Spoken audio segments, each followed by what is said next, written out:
Moi, j'ai des images qui viennent dans ma tête. D'où elles viennent, ça, j'en ai pas la moindre idée. Et après, par contre, je rame parce que les images, elles viennent très vite. C'est jamais le problème. Le pourcentage, si vous voulez, imaginons que je travaille 1 an. Allez, c'est simple, sur un roman. 4 heures tous les matins. C'est à peu près mon rythme. 3-4 heures tous les matins. Vous voyez le nombre d'heures. La création pure, celle, on va dire, qui permet de sortir les idées, c'est 1 heure et demie sur cette année-là. Bonjour, nous sommes ravis de vous accueillir. Pouvez-vous vous présenter, s'il vous plaît? Donc, je m'appelle Olivier Descos et j'écris des thrillers. Comment travaillez-vous sur un roman? Ma façon de travailler a beaucoup évolué. Entre le premier que j'ai écrit, où j'avais une idée de base, je me suis jeté à l'eau et j'ai écrit ça au fil de la plume. Et après, je suis revenu en arrière pour recadrer ce qu'il fallait recadrer. Maintenant, j'ai mon idée générale.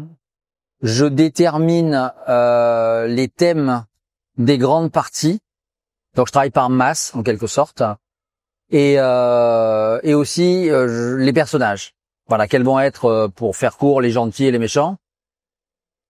Pas les personnages secondaires, évidemment, eux, ils apparaissent au fur et à mesure. Et après, je me lance et je travaille par séquence. C'est-à-dire que une fois que j'ai le cadre, donc c'est ce que je viens d'expliquer, ça c'est le cadre, les grandes lignes, des grands climax, des grandes parties, etc. J'attaque et chaque partie, à l'intérieur de chaque partie, c'est un peu comme un découpage de film au cinéma. Vous avez des scènes importantes qui se succèdent, mais quand vous regardez bien, ne serait-ce même qu'un James Bond, vous allez avoir 7, 8, maximum 10 gros sujets dans le découpage, 10 parties, voilà, qui représentent 1, 2, 3 scènes au maximum. Donc moi je fais pareil, je travaille comme ça. Donc je fais un premier jet en quelque sorte sur 3-4 chapitres qui vont correspondre à une partie de l'histoire qui permet d'amener à celle d'après.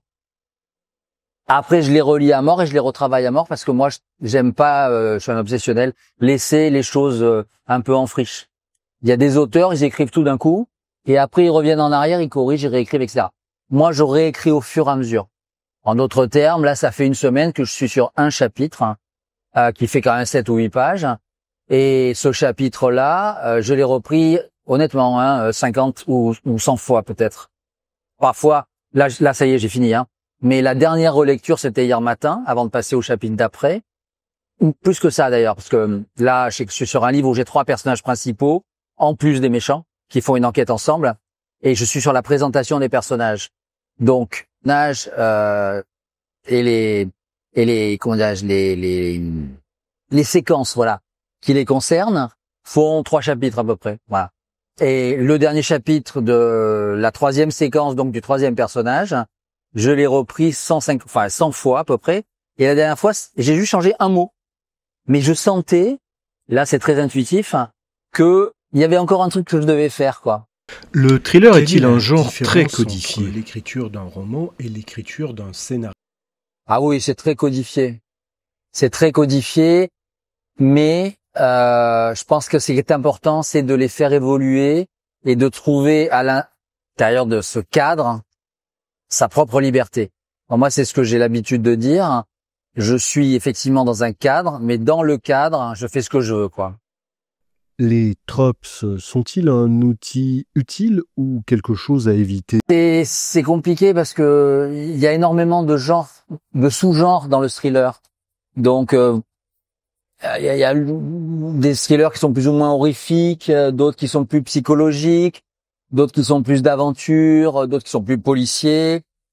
Donc je pense que en fait ce qui est important pour moi en tout cas, c'est les personnages d'abord.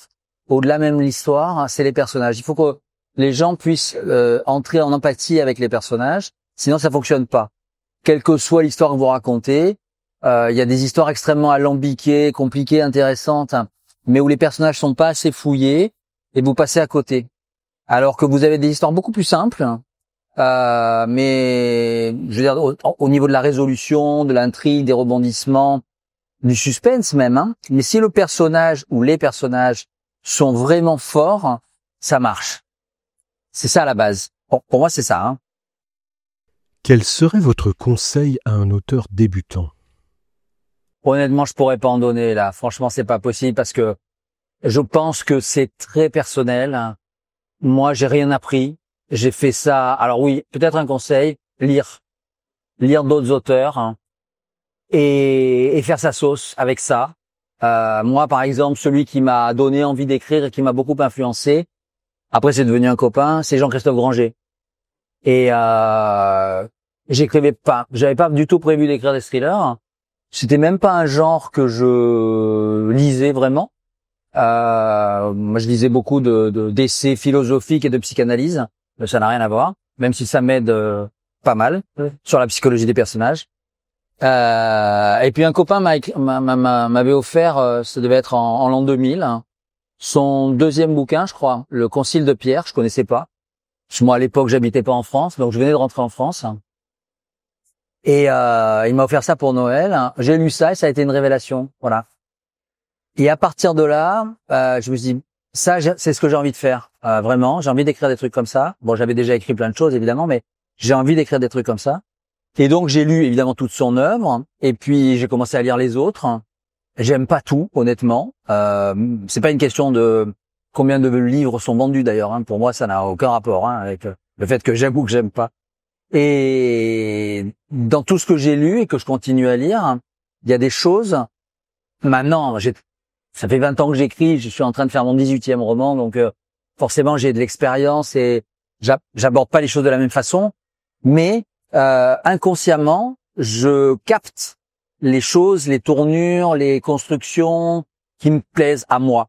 Donc en fait, finalement, c'est le juge de paix, c'est moi.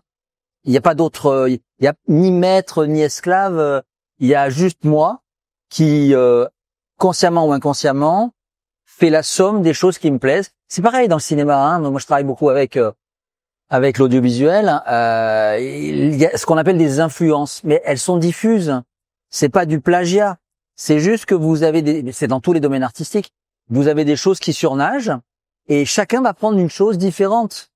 Chaque auteur va prendre une influence différente et à l'intérieur de l'influence sera plus marqué par un aspect que par un autre pour un autre. Vous voyez ce que je veux dire? Donc, donner des conseils, etc. Moi, j'ai tous les ateliers d'écriture et trucs comme ça. Moi, je sais pas ce que vous faites un petit peu, mais moi, c'est pas ma façon de fonctionner. Voilà, je sais pas si ça marche, si ça marche pas. D'abord, je pense qu'il faut avoir le désir. Il faut avoir aussi, je pense, quelque part un don. Mais ça s'explique pas. C'est comme pour la musique. Moi, par exemple, je suis incapable, pourtant j'aimerais, hein. Moi, j'aurais aimé être un rocker, donc bref. Mais je suis incapable de composer. Parce que pour moi, composer de la musique, pourtant je joue du piano, mais la composition, c'est encore autre chose. Et ça s'explique pas. Je veux dire, c'est pas une question de technique. Alors, on peut parler de Mozart ou on peut parler d'Obispo, c'est très différent.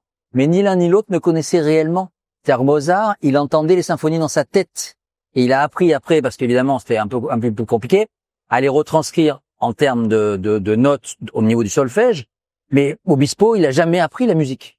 Il entend la musique dans sa tête. J'ai un copain chef d'orchestre aussi, il m'a dit c'est pareil. En fait, quand on est chef d'orchestre, on répète à blanc. En fait, il entend la musique dans sa tête. Et ça, c'était un truc très particulier. Mais moi, je suis incapable de le faire. Ben pour l'écriture, c'est pareil. Moi, j'ai des images qui viennent dans ma tête. D'où elles viennent, ça, j'en ai pas la moindre idée. Et après, par contre, je rame parce que les images, elles viennent très vite. C'est jamais le problème. Hein. Le pourcentage, si vous voulez, imaginons que je travaille 1 an. Allez, c'est simple, sur un roman. 4 heures tous les matins. C'est à peu près mon rythme. Hein. 3-4 heures tous les matins. Vous voyez le nombre d'heures. La création pure, hein, celle, on va dire, qui permet de sortir les idées, c'est 1 heure et demie sur cette année-là. Et encore, je suis large. Hein. Encore, je suis large. Une chanson, ça s'écrit en 5 minutes. Donc, c'est vraiment, c'est une fulgurance. Hein. d'un coup vous dites c'est ça, voilà, là c'est ça que je veux faire, et là ça commence à s'enchaîner, mais ça dure. Les fulgurances, elles durent, allez, 20 secondes, 30 secondes. Moi je les ai souvent quand je fais mon footing, parce que ça me vide la tête, et en courant je dis tiens, ah ouais ça il faut que je le mette, vous voyez. Mais c'est 10 secondes, 5 secondes. Par contre après pour l'écrire, pour que ça devienne le chapitre que vous allez lire et qui doit être parfait, qui doit vous accrocher, où il n'y a pas de gras, où ça s'enchaîne, où la mécanique mathématique fonctionne, là c'est des heures et des heures et des heures, quoi. Ce que disait John Irving, vous connaissez cette phrase. L'écriture c'est 90% de sueur et 10% de talent, quoi. Ouais, je suis convaincu moi aussi.